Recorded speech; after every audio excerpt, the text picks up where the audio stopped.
Agnès Evren. Bonjour. Vous êtes porte-parole de Valérie Pécresse et députée européenne.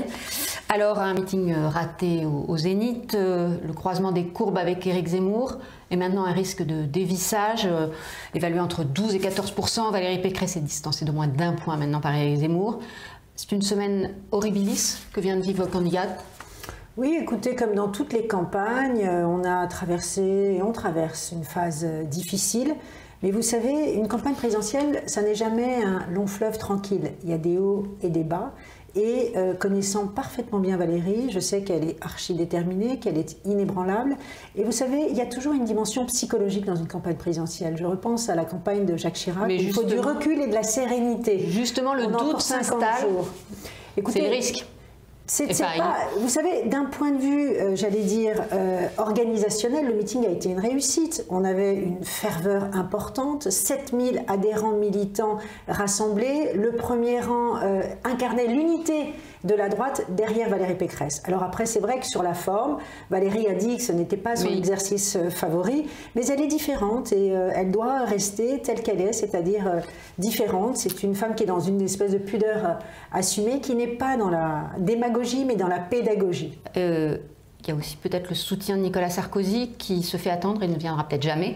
Au cours d'un déjeuner avec Emmanuel Macron, le 28 janvier, il aurait même suggéré à l'actuel président de prendre Christine Lagarde comme futur Premier ministre. Ça fait beaucoup.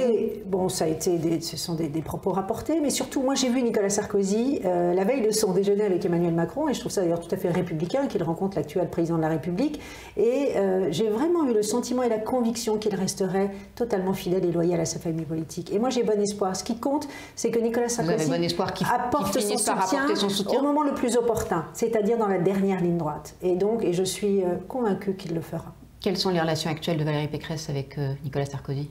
Écoutez, Nicolas Sarkozy a par 2 fois nommé Valérie Pécresse ministre. Elle a d'abord été ministre de l'enseignement supérieur, puis ensuite ministre du budget, après une crise économique très importante. C'est dire s'il a du respect et de l'amitié pour Valérie Pécresse. Là aussi, ce sont des propos rapportés, mais quand on dit que l'ancien président dit qu'elle fait une mauvaise campagne, qu'elle ferait mieux de le citer davantage, qu'elle n'a rien compris au fonctionnement d'une campagne présidentielle, ça fait mal aussi. Vous savez, elle l'a rencontré, Nicolas Sarkozy, au lendemain justement de ses propos rapportés. Elle a dit elle-même que ça s'était parfaitement bien passé, qu'il lui avait donné des conseils. Et vous savez, il l'a reçu quand même la veille de son meeting. Et donc, c'est quand même un soutien aussi qu'il lui affiche. Ça n'est pas anodin de l'avoir reçu la veille de son meeting. Donc encore une fois, moi j'ai bon espoir. Mais ce qui compte maintenant, c'est de revenir un petit peu sur le fond. Et aujourd'hui, Valérie Pécresse, et c'est ça qui a été un peu escamoté, je trouve, dans le meeting, ce qu'elle veut incarner aujourd'hui, c'est de porter un espoir. Parce que peu importe de savoir qui sera président de la République, mais c'est pourquoi faire. Elle veut porter un espoir dans une société qui est minée par la peur du déclassement, qui est minée par l'exacerбation des inégalités sociales et territoriales et par l'insécurité. Dernière chose, effectivement, elle est en meeting ce soir dans les Alpes-Maritimes, au Canet. Elle va parler de grand remplacement à nouveau? Alors, elle a été très claire là-dessus, hein. Elle a dû clarifier son positionnement. Évidemment, elle réfute la théorie du grand remplacement. Vous savez, on prononcer le mot, elle sait parfaitement ce qu'elle fait en prononçant ce mot, même si c'est pour dire il n'y a pas de fatalité. Vous savez, ça a été totalement manipulé et instrumentalisé par toute la Macronie, parce qu'aujourd'hui, leur stratégie, elle est limpide. C'est d'essayer d'extrême droitiser Valérie Pécresse pour nous mettre dans le camp, en quelque sorte, des populistes et installer un duel très clair entre, d'un côté, les gentils progressistes et d'un autre, les méchants nationalistes. Même chez vous. Pour cornériser Valérie Pécresse. Xavier Bertrand le dit, c'est pas nous, ça. C'est pas nous, mais j'étais à cette réunion quand il lui a dit. Il lui a juste dit, il y a eu une surinterprétation des mots que tu as été utilisés, et c'est vrai que c'est une théorie de l'extrême droite et qu'elle la refute, et il lui a demandé tout simplement de clarifier sa position. Aujourd'hui, peu importe que les gens soient blancs, noirs ou métissés, ce qui compte, c'est l'amour de la France et de partager les valeurs républicaines. Éric Ciotti a trop d'influence? Écoutez, Éric Ciotti, il est arrivé premier de la primaire au premier tour, mais aujourd'hui, la seule qui ait une légitimité pour porter des convictions, c'est Valérie Pécresse. C'est elle aujourd'hui la chef. C'est elle aujourd'hui qui doit porter sa vision pour la France de demain. C'est elle aujourd'hui qui doit tout simplement assumer ses convictions et n'être l'otage de personne. Et alors, où est la marge de manœuvre parce que comment à la fois, c'est vraiment le sujet pour elle, comment à la fois rattraper les LR partis chez Zemmour et ceux qui sont tentés de rester, ceux qui ont été séduits par Emmanuel Macron et qui sont tentés de rester de ce côté.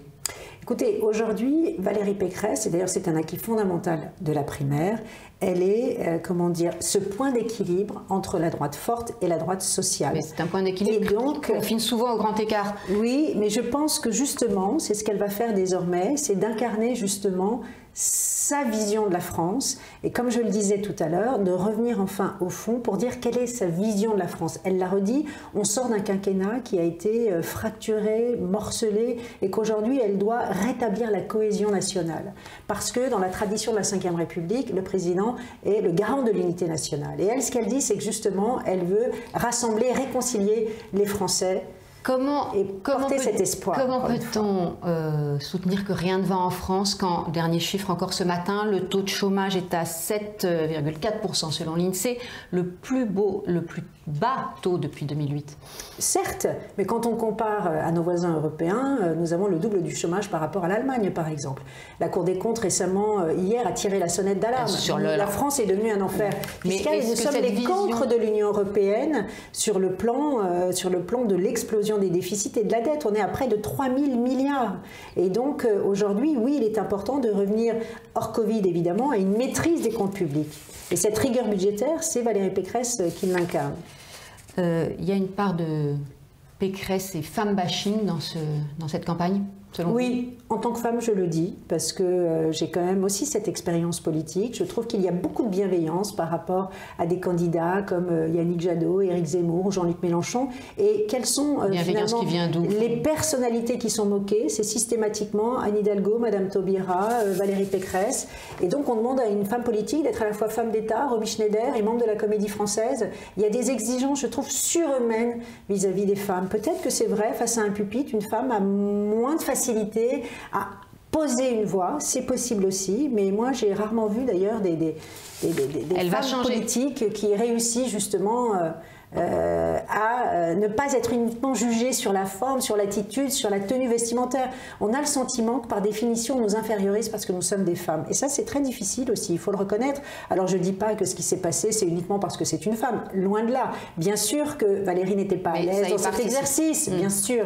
Elle va changer son format justement de meeting. Ce sont des réunions plus en face à face, plus que ce grand meeting. Oui, parce que c'est normal qu'il faut qu'elle soit plus à l'aise dans un exercice où elle est en confrontation directe et dans le dialogue, parce qu'elle connaît parfaitement bien ses dossiers. Et donc, en revanche, ça ne veut pas dire qu'on va reculer sur les grands meetings. Elle va faire encore des grands meetings parce que c'est important. Ce sont des moments où on mobilise nos adhérents, où il y a une ferveur qui ressoude aussi, évidemment, le camp des militants, et c'est important. Merci beaucoup, Agnès Evren. Merci à vous.